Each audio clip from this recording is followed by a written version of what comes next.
이영자 75는 새벽마다 장독대 앞에서 물을 깃던 세월을 떠올린다. 남편이 세상을 떠난 지 10년 그녀의 하루는 여전히 분주하다.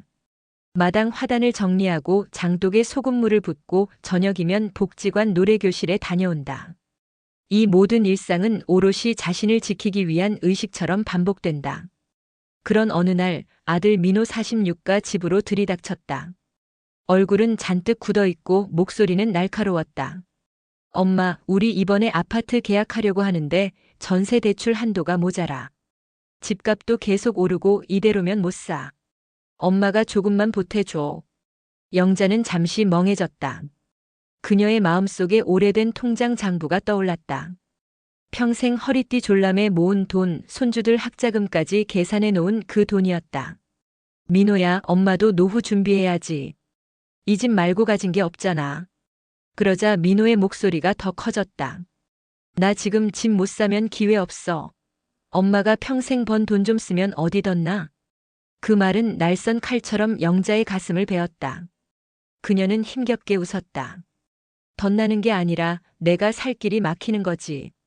민호는 비웃었다. 그럼 엄마는 내 미래 막아도 괜찮단 거야? 말은 점점 거칠어졌다. 다른 부모들은 아들한테 집 사준다던데 우리 집은 뭐야? 나만 불쌍하라고. 영자는 아무 말도 못한 채 손에 들고 있던 국자를 내려놓았다. 식탁 위 김이 모락오르는 국냄비가 외롭게 끓고 있었다. 민호는 신발을 구겨 신고 나가며 문을 세차게 닫았다. 쾅 하는 소리가 거실에 울렸다. 영자는 의자에 앉아 한참을 멍하니 있다가 손으로 얼굴을 가렸다. 눈물이 손바닥을 타고 흘러내렸다. 벽에 걸린 남편 사진이 무심히 그녀를 내려다보고 있었다. 여보, 나 잘못한 거야? 중얼거림이 허공으로 사라졌다. 휴대폰이 울렸다. 단톡방 알림. 엄마 생각 좀 해봐. 짧은 메시지 뒤엔 화난 이모티콘이 달려 있었다. 영자는 화면을 꺼버리고 방문을 닫았다. 방 안에 앉아 서랍을 열었다. 오래된 통장과 도장을 꺼내 무릎 위에 올렸다. 잔고는 분명 있었지만 그 숫자가 갑자기 자신을 위협하는 칼날처럼 보였다. 이걸 다 주면 나는 뭐로 살지? 그날 밤 그녀는 거의 잠들지 못했다. 새벽이 오자 창밖에서 참새 소리가 들렸다. 영자는 베개에서 몸을 일으켰다. 결심이 아직 서지 않았지만 뭔가 달라져야 한다는 생각이 가슴에서 크게 울렸다. 내가 지켜야 할 건 돈이 아니라 내 삶이다. 그렇게 중얼거리며 커튼을 열었다. 아침 햇살이 방 안으로 스며들었다. 그녀의 어깨가 조금 펴졌다. 밤이 깊도록 영자는 누운 채 천장을 바라보았다. 잠은 모래알처럼 손가락 사이로 흘렀다. 새벽녘 복지관 친구 순자가 보낸 메시지가 도착했다. 언니, 오늘도 노래교실 가요? 영자는 답하지 못했다. 눈꺼풀 아래로 민호의 말이 몇 번이고 재생됐다. 다른 부모들은 집 사준다더라. 그 말은 사실이 아니라 비교의 칼이었다. 그녀는 그 칼날이 자신을 넘어 손주들과 며느리에게도 상처를 낼 거라는 불길한 예감을 느꼈다. 아침이 되자 초인종이 울렸다. 민호였다. 얼굴은 밤새 더 상했는지 거칠었다. 결정했어? 계약금 오늘 넣어야 해. 영자는 주전자 불을 낮추며 말했다. 민호야, 엄마는 내가 자립하길 바란다. 자립? 세상이 어떤데? 부모가 도와줘야 시작이라도 하지. 그는 식탁을 손바닥으로 쾅 내려쳤다. 찻잔이 덜그럭 흔들렸다. 영자는 떨리는 손을 어루만지며 깊게 숨을 들이켰다. 도와주는 건 사랑일 수 있지만 강요는 사랑이 아니야. 민호는 냉소했다. 말 참 예쁘다. 결국 돈 못 준다는 소리잖아. 그가 돌아서며 던진 한마디가 치명적이었다. 부모 맞아? 문이 닫히자 집안이 텅 빈 창고처럼 울렸다. 영자는 서랍에서 오래된 앨범을 꺼냈다. 공장 앞에서 찍은 단체 사진, 새벽 버스에서 졸다 고개가 기운 모습, 민호의 초등학교 운동회. 엄마 하나만 더. 라며 김밥을 집어들던 작은 손. 그 손을 놓지 않으려 밤을 쪼개 일했던 시절이 눈앞에 겹쳤다. 그녀는 사진 위에 손을 얹고 조용히 중얼거렸다. 나는 널 위해 내 몸을 팔지 않았고 내 시간을 바쳤다. 그 시간이 헌금처럼 사라질 수는 없어. 그날 오후 영자는 동네 복지관을 찾았다. 상담실 문을 열자 따뜻한 허브차 향이 났다. 사회복지사 진우가 의자를 끌어주었다. 어르신, 무슨 일로 오셨어요? 영자는 상황을 설명했다. 말이 중간중간 끊겼지만 진우는 고개를 끄덕이며 메모를 이어갔다. 첫째, 경제적 학대에 해당할 소지가 있어요. 둘째, 어르신의 주거와 재산은 노후 생존과 직결됩니다. 셋째, 경계선과 의사표시를 명확히 하셔야 합니다. 그는 연락처 몇 개를 건넸다. 법률구조공단, 노인보호전문기관, 금융취약계층 상담창구. 가족이든 누구든 어르신 동의 없이 재산 의사결정 못하게 장치를 두는 게 좋아요. 집으로 돌아오는 길 바람이 차게 불었다. 영자는 코끝을 스치는 냉기를 깊이 들이켰다. 마음 한가운데에 작은 기둥이 박히는 느낌이 들었다. 그녀는 휴대폰을 꺼내 가족 단톡방을 열었다. 손가락이 잠시 떨렸다. 그러다 또박또박 적었다. 내 집과 예금은 내 노후 생계다. 누구에게도 증여할 계획이 없다. 이 결정을 존중하라. 전송 버튼을 누르는 순간 심장이 크게 쿵했다. 그러나 곧 고요가 찾아왔다. 잘했다, 영자야. 그녀는 스스로에게 말했다.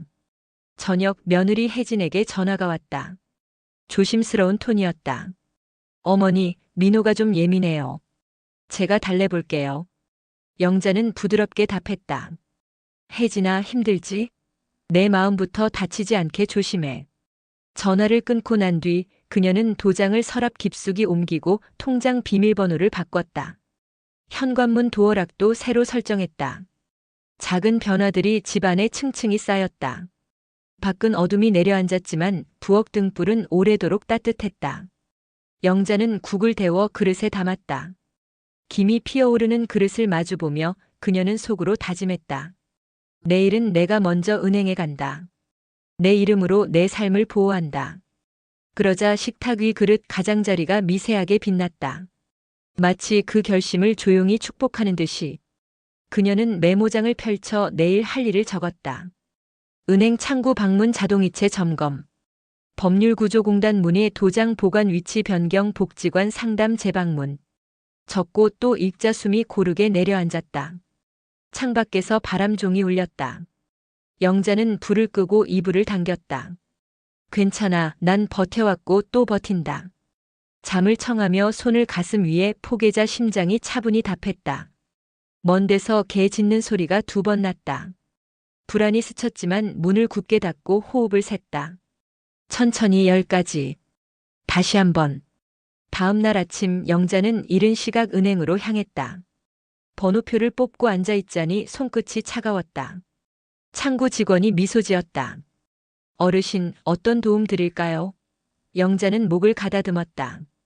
자동이체 내역 좀 전부 확인해 주세요. 혹시 모르게 돈이 빠져나가는 게 있는지. 직원은 컴퓨터를 두드렸다. 네, 특별한 건 없으시고 통장 비밀번호 변경하시겠어요? 네, 부탁해요. 새 비밀번호를 입력하며 그녀는 손에 힘을 주었다. 이제 아무도 내 허락 없이 못 건드려. 은행을 나오자 햇살이 강하게 내리쬐었다. 영자는 눈을 가늘게 뜨며 속으로 중얼거렸다. 이제 첫걸음.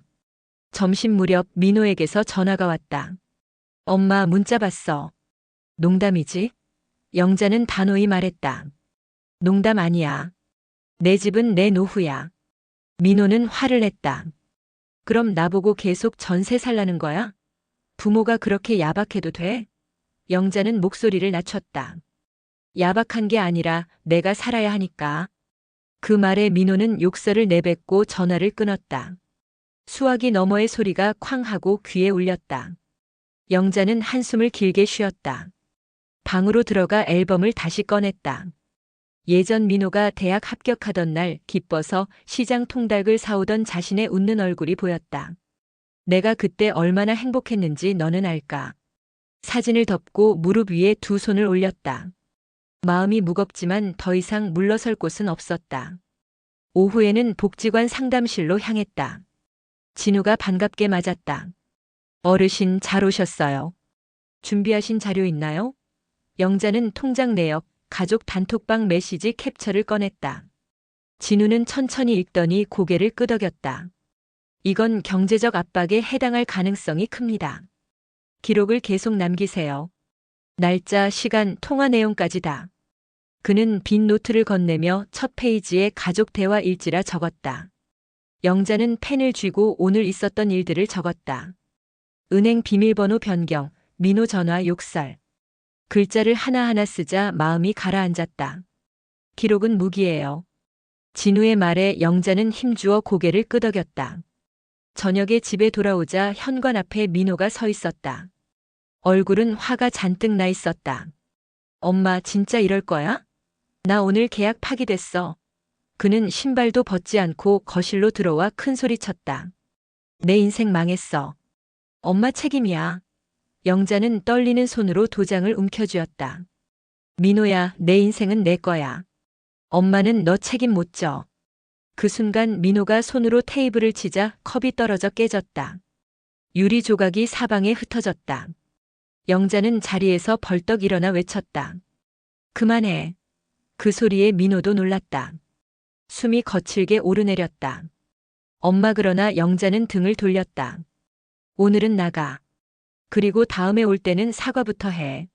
민호는 욕을 삼키듯 입술을 깨물고 집을 나갔다. 문이 닫히자 영자는 무릎이 풀려 주저앉았다. 손에 쥔 도장이 식은땀으로 젖어 있었다.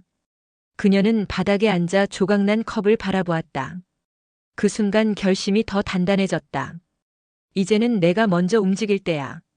그녀는 노트를 꺼내 굵게 썼다. 내일 법률구조공단. 그리고 큰 네모칸을 그렸다. 빈칸이지만 곧 채워질 것 같은 확신이 들었다. 이튿날 아침 영자는 약속대로 법률구조공단을 찾았다. 대기석에는 자신과 비슷한 연배의 노인들이 앉아 있었다. 상담 변호사가 서류를 넘기며 말했다. 어르신 증여를 강요받는 경우에도 거부 의사 표시를 명확히 남기면 법적으로 보호받습니다. 문자, 통화 녹음 모두 증거가 됩니다. 영자는 고개를 끄덕였다. 저 가족 단톡방에 제 의사를 써도 되나요? 변호사는 미소 지었다. 좋은 방법입니다. 반드시 날짜와 시간을 캡처해 두세요. 영자는 핸드폰을 꺼내 손가락으로 천천히 문장을 입력했다. 내 집은 내 노후를 위한 것이다. 증여하지 않는다. 이 결정을 존중하지 않으면 법적 조치를 취하겠다. 전송 버튼을 누르는 순간 심장이 뛰었다. 그러나 두려움보다 묘한 해방감이 들었다. 집으로 돌아오자마자 전화가 울렸다. 민호였다. 엄마, 그 메시지 뭐야? 협박이야? 목소리가 거칠었다. 영자는 흔들리지 않았다. 협박이 아니라 경계야. 난 내 엄마지만 한 사람으로서 내 선택을 지킬 거야. 민호는 욕을 내뱉었다. 이제 엄마도 적이네. 전화가 끊긴 뒤 집안은 무거운 침묵에 잠겼다. 영자는 노트를 꺼내 오늘 날짜와 통화 시간을 적었다. 기록은 한 줄 한 줄 칼로 새기듯 깊어졌다. 그날 저녁 복지관 친구 순자가 찾아왔다. 언니 얼굴이 왜 그래? 영자는 잠시 망설이다가 모든 일을 털어놓았다. 순자가 한숨을 쉬었다. 우리 집 큰놈도 그랬어. 결국 다 주고 나니까 연락도 안 해. 그 말은 영자 마음에 불을 지폈다. 나는 그렇게 안 한다. 그녀는 새로 산 비밀번호 잠금 금고에 도장을 넣고 열쇠를 목걸이에 걸었다. 집안이 조금 든든해진 듯 했다. 밤이 깊어갈 무렵 민호가 집 앞에 나타났다. 문을 열자 그는 얼굴이 벌겋게 달아 있었다. 엄마, 이게 마지막 기회야. 안 줄 거면 나 평생 안 볼 거야. 영자는 문 앞에서 그를 바라봤다. 그래, 안 볼 수도 있어. 그래도 나는 줄 수 없어. 순간 민호는 발로 현관문을 차며 소리를 질렀다. 정말 후회하게 해줄 거야. 그는 그대로 돌아섰고 계단을 내려가는 소리가 메아리 쳤다. 영자는 현관문을 잠그고 바닥에 앉아 눈물을 훔쳤다. 두려움과 동시에 묘한 안도감이 스며들었다. 이제 완전히 선을 그었다. 다음 날 영자는 경찰서 민원실을 찾아갔다. 담당 경찰이 메모를 받으며 말했다. 접근 금지 신청까지는 아니지만 경고 문자 발송은 가능합니다.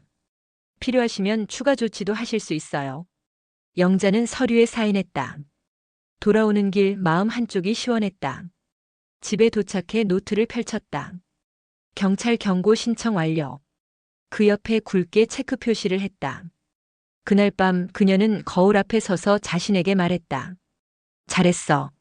너 이제 겁먹은 사람이 아니야. 그리고 휴대폰을 들고 가족 단톡방을 다시 열었다. 내 결정을 존중할 사람만 내 집에 올 수 있다.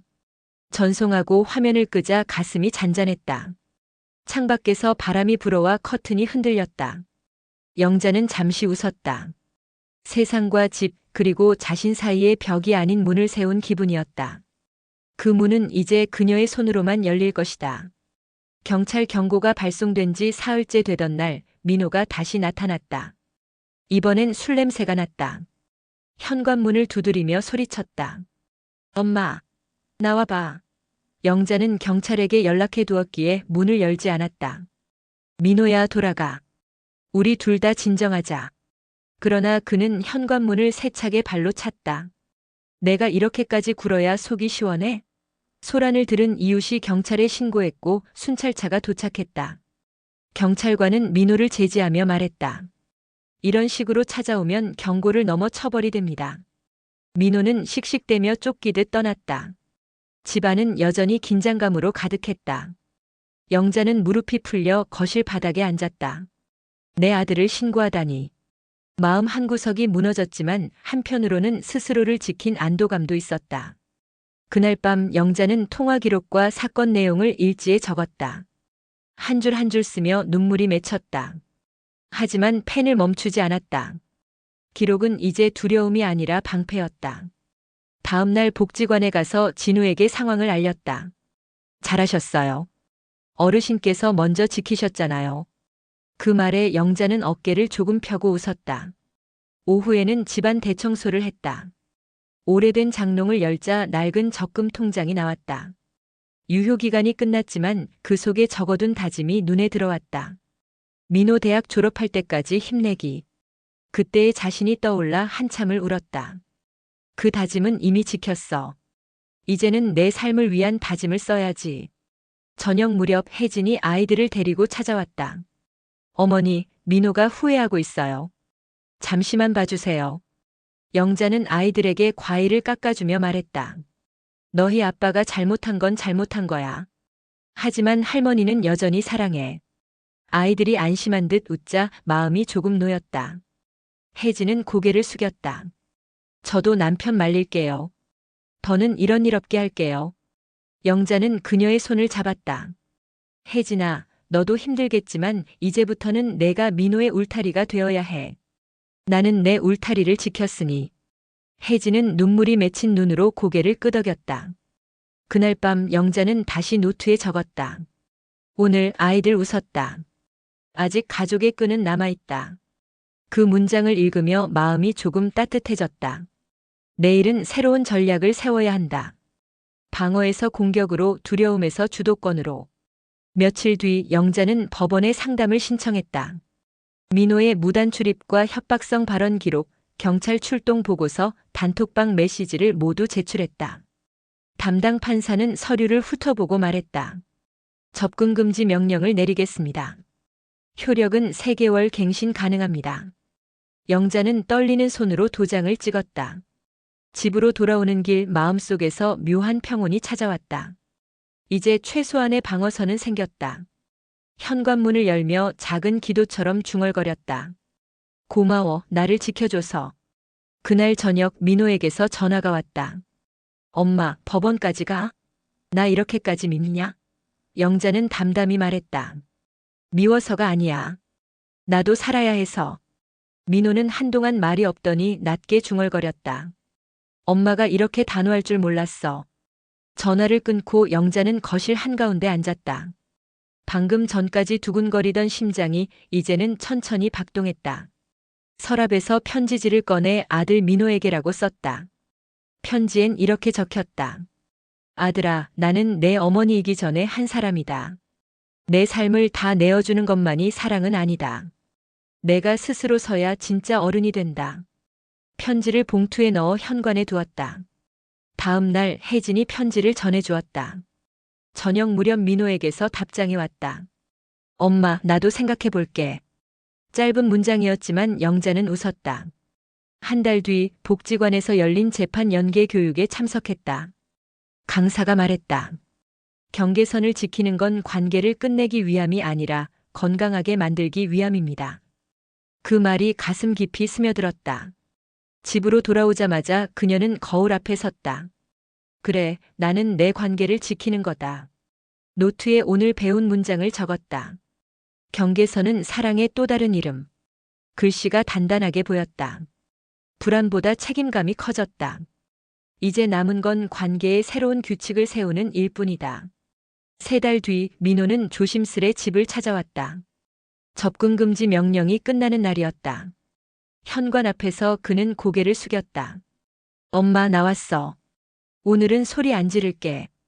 영자는 문을 열며 담담히 물었다. 준비해 온 게 있니? 민호는 봉투를 내밀었다. 사과문과 재발 방지 각서였다. 영자는 꼼꼼히 읽고 고개를 끄덕였다. 좋아. 이제 마지막 조건이 남았다. 조건?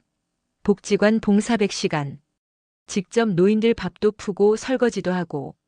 민호는 놀란 표정을 지었지만 곧 고개를 끄덕였다. 알았어. 할게. 다음 주부터 그는 복지관에 나가기 시작했다. 처음에는 어색했지만 노인들이 고마워하며 웃을 때마다 마음이 조금씩 풀렸다. 한 달 뒤 영자는 복지관에서 민호가 설거지를 하는 모습을 지켜봤다. 등줄기에 땀이 흐르고 손이 빨갛게 불어 있었다. 수고했다. 영자가 말을 건네자 민호가 씩 웃었다. 엄마, 이런 데 와보니 생각이 달라지네. 다들 자기 힘으로 사는 게 이렇게 힘든지 몰랐어. 영자는 조용히 고개를 끄덕였다.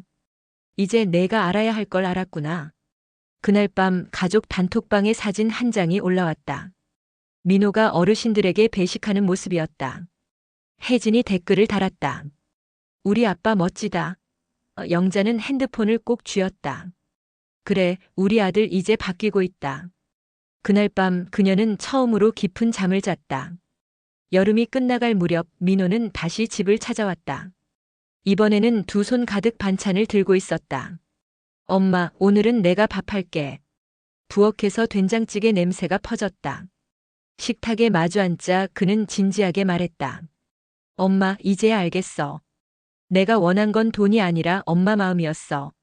근데 나는 엄마 마음을 무시했어. 영자는 미소를 지었다. 그래, 이제 알았으니 됐다. 앞으로는 내 힘으로 살아라. 나는 내 삶을 지킬 거다. 민호는 고개를 숙이며 말했다. 엄마, 그래도 가끔 밥은 먹으러 올게. 그럼 밥상은 언제나 열려있지. 그날 밤 영자는 새 유언장을 작성했다. 내 집은 생전에 팔지 않는다. 사후에는 손주들 교육비로 사용한다. 펜을 내려놓자 마음이 가벼워졌다.